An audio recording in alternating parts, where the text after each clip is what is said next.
দেখা যাচ্ছে শিক্ষার্থীরা সময় মতো তাদের চাকরি না পেয়ে হতাশ হয়ে গেছেন। তারা চিন্তা করতেছে যদি চাকরিতে 35 বছর করা যায় তাহলে তারা একটা চাকরির আকাঙ্ক্ষায় তারা মোটামুটি একটা লাইনে যেতে পারবে। সেই ক্ষেত্রে তারা অনেক আন্দোলন চালিয়ে গেছে। অনেক সময় দেখা যাচ্ছে অনেক সময় বিভিন্ন জায়গায় জায়গায় তারা ব্যারিকেড দিয়ে দিচ্ছে, অর্থাৎ সরকার যেন তাদের দাবিটা মেনে নেয়। কিন্তু সরকারের পক্ষ থেকে কোনো জবাব না আসায় তারা হতাশ হয়ে পড়েছেন। পরবর্তী দেখা যাচ্ছে আমাদের মাননীয় প্রধানমন্ত্রী শেখ হাসিনা সাফ জানিয়ে দিয়েছেন যে উনি 35 বছর করবেন না। যদি 35 বছর করে তাহলে দেখা যাচ্ছে সামনে যারা আসছে ওরা অনেকটা বিপদে পড়ে যাবে। আচ্ছা, বিগত সরকার মানে আমাদের বিগত সরকার যখন ছিলেন, মানে আমাদের শেখ হাসিনার কথা বলেন, তো সেই ক্ষেত্রে তিনি তো আমাদেরকে জানিয়ে দিয়েছিলেন যে আমাদের 35 হবে না, এটা সম্ভাবনা নেই। তো সেই ক্ষেত্রে কিন্তু আমরা এখন রিসেন্ট দেখছি আমাদের বয়সীমা যেটা সেটা কিন্তু 32 করা হয়েছে। তো এর পরেও আসলে যেই আন্দোলনটা আসলে হচ্ছে, তো সেটা নিয়ে আমি আসলে আপনাকে জিজ্ঞেস করলাম যে আপনার দৃষ্টিতে আসলে এটা কি মনে হচ্ছে যে এই আন্দোলনটা কতটুকু যৌক্তিক? হ্যাঁ, আপনি যেটা বলছেন এটা কিছু যৌক্তিকতা ছিল। যেমন করোনা 2 বছরের কারণে তাদের জীবনটাকে চলে গেছে, পাশাপাশি নির্দিষ্ট টাইমে পরীক্ষা না হওয়া আর পলিটিক্যালের কারণে নির্দিষ্ট সময় পরীক্ষাগুলো না হওয়ার কারণে একটা পিছিয়ে গেছে। দেখা যাচ্ছে পিছনের সাথে সাথে তাদের বয়সটা চলে গেছে। তো তারা চায় যে সরকার যদি 35 বছর করে দেয় তাহলে তারা মোটামুটি চাকরিতে একটা অ্যাটেন্ড করতে পারবে। এবং তারা অসংখ্যবার সরকারের কাছে অনেক আবেদনপত্র দেওয়ার পরেও দেখা যাচ্ছে এটা কোনো সাড়া নেই। পরবর্তীতে তারা চিন্তা করছে যে তত্ত্বাবধায়ক সরকার যদি আসে হয়তো তাদের দাবিটা মেনে নেবে, কিন্তু দেখা যাচ্ছে তত্ত্বাবধায়ক সরকার তাদের দাবিটা মেনে নেয়নি, 32 বছর করে দিয়েছে অলরেডি। আচ্ছা, তো সেক্ষেত্রে মানে ভাইয়া যেটা বললেন চমৎকার কথা বলেছে, এবং ভাইয়ার কথাগুলো আসলেও শিক্ষণীয় বিষয়গুলো ছিল, যেখানে আসলে ভাইয়া অনেকগুলো বিষয় এখানে ফুটিয়ে তোলার চেষ্টা করেছে যে আমাদের আন্দোলনের সময়সীমাটা। তো সেক্ষেত্রে আমি আসলে বলতে চাই যে চাকরির যে বয়সসীমাটা, মানে বয়সসীমার যে আন্দোলনটা, বিশেষ করে আন্দোলনটার কারণে এখন আমরা দেখতে পাচ্ছি যে রাস্তাঘাটে জ্যাম, এবং এরা আসলে আমরা যারা আছি যুব সমাজ রয়েছে, আমরা স্কুল কলেজ বা আমরা দেখা যায় পড়াশোনা বাদ দিয়ে আমরা আন্দোলনে দেখা যায় যে দেখবেন যে কলেজের শিক্ষার্থীরা এখন আন্দোলনে নেমে গেছে। এবং এটা কিন্তু শুধু একটা বয়সে সীমাবদ্ধ নেই যে আমরা ভার্সিটি শেষ করেছি আমরাই শুধু আন্দোলন করছি। আমরা দেখতে পাচ্ছি যে কলেজে যারা পড়ছে এরাও কিন্তু ক্লাস বাদ দিয়ে আন্দোলনে চলে যাচ্ছে। মানে এখন আসলে আন্দোলন বিষয়টা হয়ে গেছে যে যে কোনো কিছু, মানে আমরা একটা দাবি বা আমরা চাচ্ছি যে এটা হোক, তার মানে আন্দোলন করতে হবে, বিষয়টা হচ্ছে এমন। তো আমি আসলে মনে করি যে এই যে আন্দোলন আমরা করছি, যার ফলে আমরা আমাদের একদিকে তো আমাদের সময় নষ্ট হচ্ছে, এবং অন্যদিকে হচ্ছে আমরা আন্দোলনের ফলে রাস্তাঘাটে জ্যাম লেগে যাচ্ছে, সাধারণ মানুষের চলাফেরায় যে সমস্যাগুলো দেখা যাচ্ছে, আমরা দেখা যায় একটা জায়গায় যেতে যেখানে সময় লাগে আধা ঘন্টা, সেখানে আমরা আসলে 3 ঘন্টা 4 ঘন্টা লেগে যাচ্ছে। যারা চিকিৎসাধীন অবস্থা রয়েছে অ্যাম্বুলেন্সগুলো চলাচল করতে সমস্যা হচ্ছে, এবং পড়াশোনার যে বিষয়টা সেটা তো হ্যাম্পার হচ্ছে। তো সেই দিক থেকে আসলে এটা খুবই, মানে আমি মনে করি যে আন্দোলন ঠিক আছে আন্দোলনের জায়গায়, বাট এই আন্দোলনের যে তীব্রতা সেটা একটু কমিয়ে দেওয়াটা আসলে মনে হয় যে এই মুহূর্তে আমাদের প্রয়োজন। যেহেতু আমরা আসলে একেবারেই যে আমাদের দাবি কোনোভাবেই পূরণ হয়নি বিষয়টা কিন্তু তেমন না, আমরা কিন্তু অলরেডি 2 বছর এক্সট্রা কিন্তু পেয়েছি।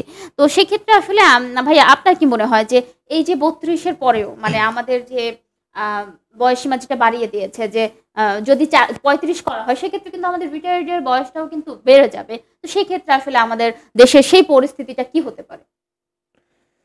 ধন্যবাদ আপনাকে। আসলে আপনি যাই বলেন 35 প্রত্যাশীদের মনে একটাই ছিল যে বয়স তো চলে গেছে, যদি সরকার তাদেরকে সামান্য একটু সুযোগ দেয় অথবা স্থায়ীভাবে না করে সাময়িকের জন্য 35 বছর করে দেয় তাহলে তারা অন্তত দেখা যাচ্ছে চাকরিতে একটা অ্যাটেন্ড করবে। আর দ্বিতীয় পর্যায়ে আপনি যেটা কথা বলছেন যানজটের কথা, আসলে চাকরি না পাওয়ার কারণে তাদের মন আবেগ অনেকটাই শেষ হয়ে গেছে। দেখা যাচ্ছে ফ্যামিলি থেকে অনেক কথা বলতেছে যে এত বছর পড়াশোনা করে একটা চাকরি পেলাম না। তারা ওসব চিন্তা, মানুষের কি হচ্ছে ও চিন্তা তাদের মাথায় নেই। তাদের একটাই চিন্তা, আন্দোলন করলে সরকার যদি আমাদেরকে 35 বছর না হলে অন্তত স্থায়ীভাবে না হয় অস্থায়ীও করা যায় তাহলে সময়মতো অন্তত আমরা একটা চাকরিতে অ্যাটেন্ড করতে পারবো। এই জন্য দেখা যাচ্ছে তারা অন্য কি করছে তারা ওইদিকে তাদের কোনো নজর নেই। আমরা কিন্তু দেখেছি যে এর আগেও আমরা সোশ্যাল মিডিয়াতে দেখেছি যে অনেক শিক্ষার্থী আছে যারা তাদের সার্টিফিকেট পুড়িয়ে ফেলছে। তো এগুলো ভিডিওগুলো কিন্তু খুব তাড়াতাড়ি ভাইরাল হয়ে গেছে। তো সেক্ষেত্রে আসলে এই বিষয়টা নিয়ে আসলে আপনার মতামত কি? এই যে সার্টিফিকেট পুড়িয়ে ফেলা বা এটা আসলে আপনি আসলে এই দিকটাকে কিভাবে নিচ্ছেন? না, আমি এটাকে আসলে যৌক্তিকভাবে নিচ্ছি না। সার্টিফিকেট পুড়িয়ে ফেললে তো দেখা যাচ্ছে সরকারি গভর্নমেন্টের আপনি অ্যাটেন্ড করতে পারছেন না, পাশাপাশি দেখা যাচ্ছে বেসরকারি তো আপনি অ্যাটেন্ড করতে পারবেন। অনেক সময় দেখা যাচ্ছে অনেক শিক্ষার্থী অনেক পরীক্ষা দেওয়ার পরও ফেল করছে বা সফলতা অর্জন করতে পারে নাই, তারা চিন্তা করতেছে এটা সার্টিফিকেট তাহলে আমার কিছুই দিতে পারবে না। এই জন্য দেখা যাচ্ছে আবার কেউ কেউ আছে দেখা যাচ্ছে সরকারকে হাইলাইটস করার জন্য এটা পুড়ে ফেলে, যে সরকার যদি সার্টিফিকেটটা পুড়িয়ে ফেলে সরকার হয়তো আমাকে একটা চাকরি ব্যবস্থা করবে, এরকম হয়েছে অনেক, আমরা ঘটনা দেখছিলাম। তো আমার পক্ষ থেকে আমি বলি যে আসলে এটা উচিত না। চাকরি এক জিনিস আর পড়াশোনা এক জিনিস। সার্টিফিকেটটা থাকলে একসময় দেখা যাচ্ছে আপনার একটা নির্ভর আছে যে আমি পাস করছি, একটা সনদ থাকে। তো আমি সবাইকে বলবো আসলে এসব কাজ থেকে বিরত থাকার জন্য। আচ্ছা, তো এখানে আসলে তাদের ইমোশনের জায়গাটা, মানে আমি এটা তো আসলে বুঝতে পেরেছি যে বিরত থাকতে হবে, কিন্তু তাদের যে ইমোশনের জায়গাটা, যে তারা আসলে একটা সার্টিফিকেট পুড়িয়ে ফেলছে, মানে এমনও আমরা শুনেছি যে খুব ভালো রেজাল্ট করেছে এমন স্টুডেন্টরাও কিন্তু চাকরি পাচ্ছে না, চাকরির দ্বারে দ্বারে ঘুরছে, তারা কিন্তু তাদের সার্টিফিকেট পুড়িয়ে ফেলছে। তো এখানে শুধুমাত্র মানে আপনি যেটা বলেন বিরত থাকতে হবে, এটা আসলে যৌক্তিক আমি মনে করি, কিন্তু তাদের ইমোশনের দিকটা যদি আমরা একটু লক্ষ্য করি যে একটা মানুষ কখন তার সার্টিফিকেটটা পুড়িয়ে ফেলছে, মানে কোন জায়গা থেকে বা কোন জায়গায় দাঁড়ালে সে আসলে মানে হয় না যে আমরা যেটা ফিল করি যে না আসলে আমার দ্বারা তো এখানে কিছু হবে না।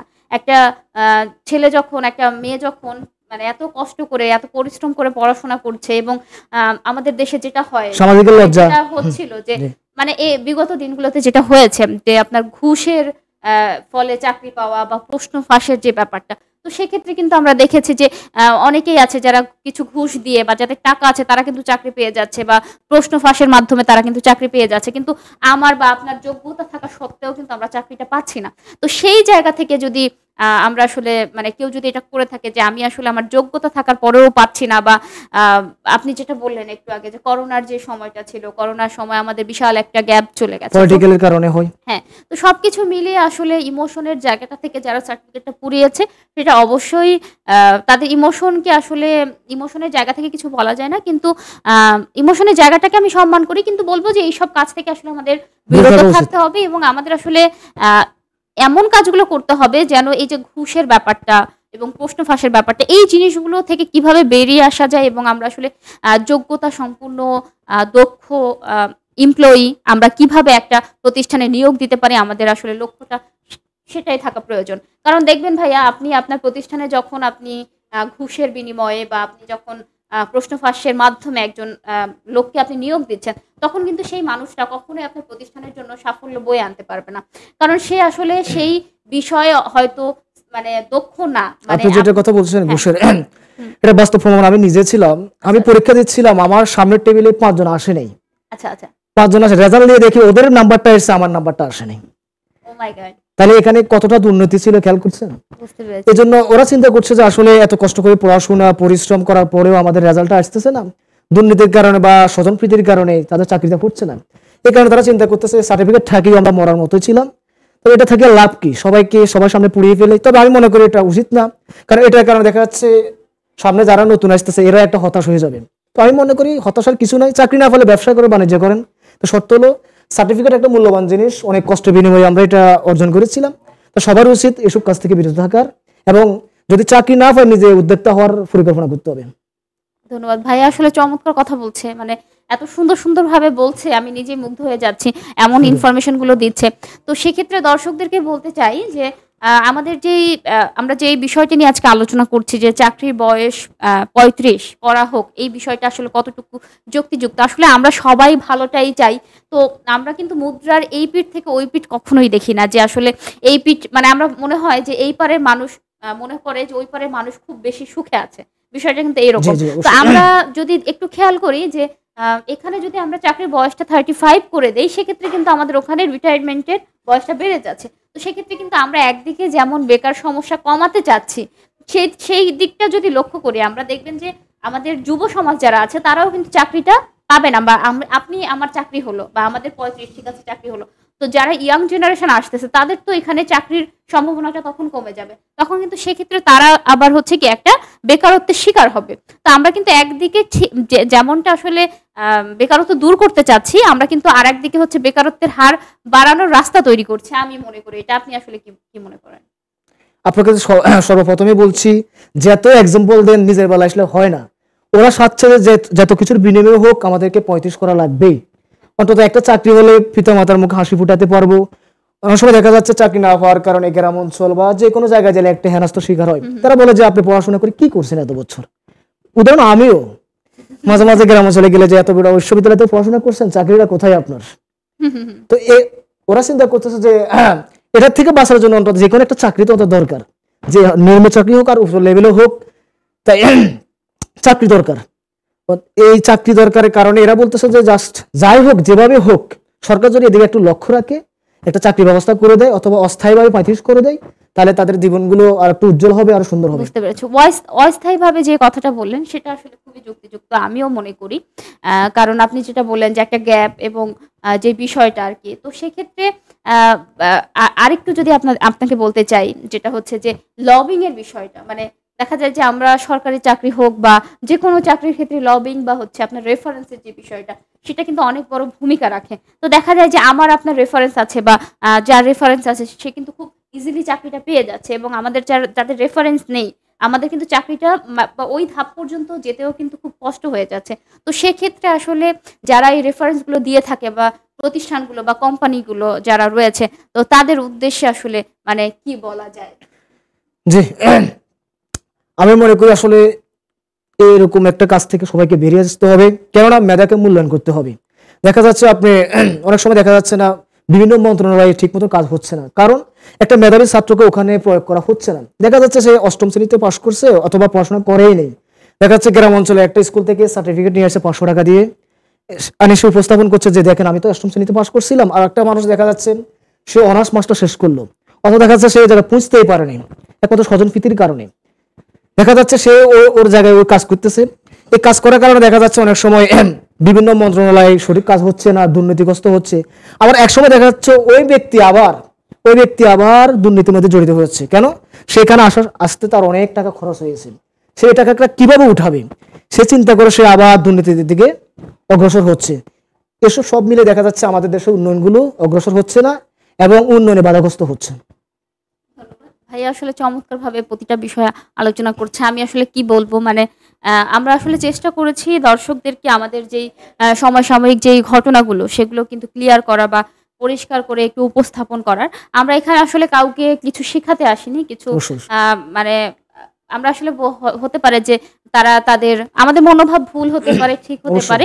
তো আমরা শুধু আমাদের মতামতগুলো আপনাদের সাথে শেয়ার করলাম। দেখতে দেখতে কিন্তু সময় একদম শেষ। তো আমাদের দর্শকদেরকে কিছু বলে যদি বিদায় নিতেন ভাই। দর্শকদের বলবো, আমি আসলে 35 বছর প্রত্যাশী একজন সমন্বয়ক ছিলেন, তার নাম ছিল শুভ। আমি গত কালকে অথবা পরশুতে ফেসবুকে দেখলাম সে বলতেছে সে ঢাকা বিশ্ববিদ্যালয় কার্জন হলের সামনে সর্বশেষ দুধ দিয়ে গোসল করে এখান থেকে বিদায় হয়ে গেছে, যে আমি আর এই কমিটিতে নেই। তার একটাই বার্তা ছিল যে সরকার এটা করবে না, আর যদি সরকার করতেও চায় জল আন্দোলন করলে এটা কোনো লাভ হবে না। তো আমাদের সবার উচিত সরকারকে সমর্থন করা, সরকারের প্রস্তাবকে সম্মান করা, আর 32 বছর যেটা আছে এটাই থাকুক, এর চেয়ে বাড়াবাড়ি কোনো দরকার নেই। ধন্যবাদ ভাইয়া, তো আসলে শেষ করলই।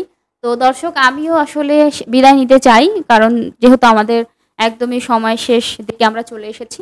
তো দর্শকদের উদ্দেশ্যে শুধু একটা কথাই বলতে চাই যে বয়স 32 হোক বা 35, নিজেকে প্রমাণ করার কোনো বিকল্প নেই। আমাদের আগে নিজেকে প্রমাণ করতে হবে, কারণ আপনি যদি দক্ষ হন, আপনি যদি যোগ্য হন, আপনি একটা না একটা জায়গায় নিজেকে উপস্থাপন করে কিন্তু গুছিয়ে নিয়ে যেতে পারবেন। সেটা যে সেক্টরে হোক, যে ক্ষেত্রেই হোক। আপনি সরকারি চাকরি করতে হবে বিষয়টা তেমন না।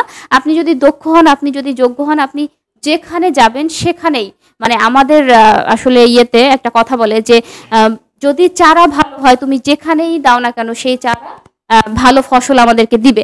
তো সেক্ষেত্রে আমরা যদি সেটা দুর্নীতি মুক্ত হয়, সেক্ষেত্রে আমরা চেষ্টা করব নিজেকে আসলে সুন্দর করে দক্ষভাবে প্রপারলি নিজেকে তৈরি করতে।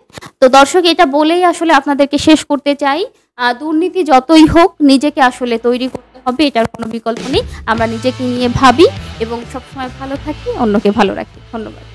ধন্যবাদ সবাইকে।